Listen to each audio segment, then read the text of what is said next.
Kyk hoe pragtig lyk hierdie roos terwyl hy nog vars en jonk is. Te pragtig. En hier, so lyk dit as hulle nou al 'n paar weke aan die boom hang.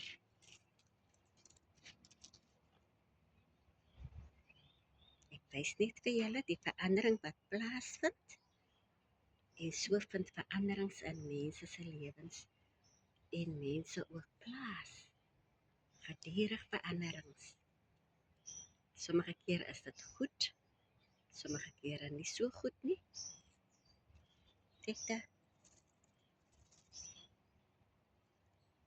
Dit val sommer so maklik af as ek net aan dit vat. Sy tyd is verby.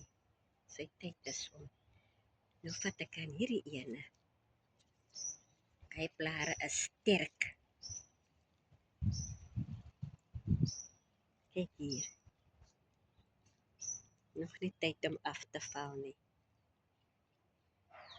Maar hierdie boomvriend verras ons elke keer. Dit kry nooit klaar nie. As die een klompie afval of doodgaan, dan verras hy ons met vars nuus.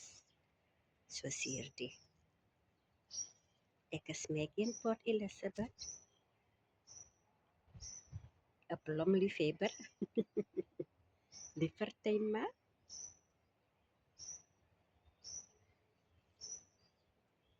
Vir die nuwe kykers, wees baie welkom.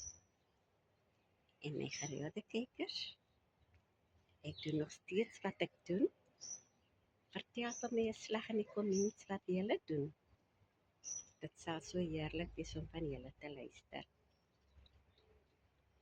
Wat julle in die tuin plant, watter geliefkoeste blom julle van hou, wat jou hobby is. Ja, tot 'n volgende keer. Die weer lyk asof dit gaan reën.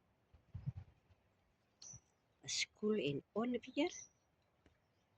Maar ons gesels weer, vriend. Tot 'n volgende keer. Totsiens.